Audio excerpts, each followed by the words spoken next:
ఫిబ్రవరి 16, 17, 18 తేదీలలో కాకినాడలో సిపిఐ రాష్ట్ర సమితి సమావేశాలు జరగనున్నాయని, ఈ సమితి నేతలు సమావేశాలకు చాలా ప్రాధాన్యత ఉందని సిపిఐ రాష్ట్ర కార్యదర్శి వర్గ సభ్యులు తాటిపక్క మధు తెలిపారు.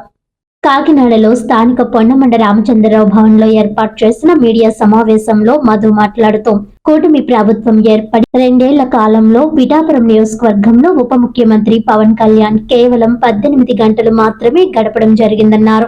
ఉప ముఖ్యమంత్రి పవన్ కళ్యాణ్ సామాన్య ప్రజలు కలవాలంటే ఇబ్బందులు పడవలసిన పరిస్థితి నెలకొందని, పోలీస్ బందోబస్తు మధ్య పవన్ కళ్యాణ్ పర్యటన సాగుతుందని అన్నారు. కాకినాడ జిల్లా అభివృద్ధిలో పవన్ కళ్యాణ్ ముద్ర కనిపించడం లేదన్నారు. కాకినాడ రూరల్ పర్యాటక కేంద్రంగా తయారు చేస్తారని గత ఎన్నికల్లో హామీ ఇవ్వడం జరిగిందని, కనీసం అక్కడ అభివృద్ధి కూడా చేయకపోవడం దురదృష్టకరమని మధు అన్నారు. కూటమి ప్రభుత్వం తీసుకున్న నిర్ణయం వల్ల కాకినాడ పోర్టులో కార్మికుల ఉపాధి కోల్పోయారని ఆవేదన వ్యక్తం చేశారు.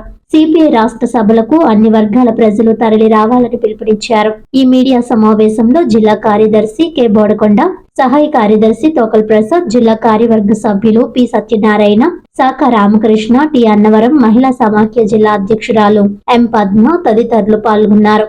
సిపిఐ రాష్ట్ర సమితి సమావేశాలు ఈ నెల 16 నుండి 18 తేదీ వరకు మన చారిత్రక నగరమైన కాకినాడలో జరగబోతున్నాయి.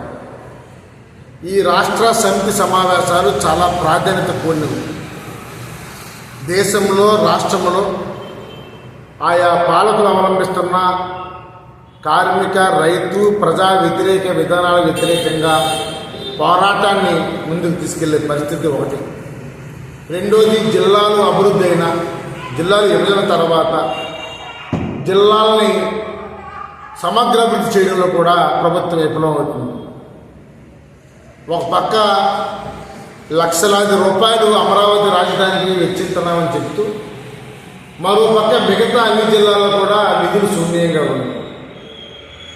అలాగే లేబర్ కోర్టును తీసుకొచ్చి మొత్తం కార్మికులకు తీవ్ర ద్రోహం చేస్తున్న పరిస్థితి, వ్యవసాయాన్ని కుదిరైన పరిస్థితి. మీరు నా చూసిన బడ్జెట్ చూస్తే నా జీవితంలో ఇలాంటి పనికిమాలిన బడ్జెట్ ఎప్పుడు చూడలేదు. ఆవిడ ఈ రాష్ట్రానికి కేవలం అన్యాయం చేసింది. అమరావతి నిధులు కానీ ఇవన్నీ కూడా ప్రపంచ బ్యాంక్ నిధులు తప్ప కనీసం బీహార్ నితీష్ కుమార్, చంద్రబాబు నాయుడు వల్లే కేంద్ర ప్రభుత్వం నిలబడుతుంది. అలాంటి ఈ రాష్ట్రానికి న్యాయం చేయడంలో తీవ్రంగా వైఫల్యం ఉంది. మరోపక్క మీరు చూస్తూనే ఉన్నారు, ఆనాడు జగన్ ప్రభుత్వంలో అరాచకం పెరిగిపోయింది కాబట్టి పెట్టుబడులు రావట్లేదు, ఇప్పుడు పెట్టుబడులు బాగా వస్తాయి, మా పరిపాలన చెప్పాడు. మరి మీరు చేస్తుంది ఏంటి? చట్టాన్ని చెందించుకుంటే మీది అరాచకం కాకపోతే మిమ్మల్ని ఏమంటారు? తప్పుగా మాడితే అరెస్ట్ చేయండి, అంబటరావు తప్పు మాడితే అరెస్ట్ చేయండి, రాజ్యాంగ పద్ధతిని నిలవండి.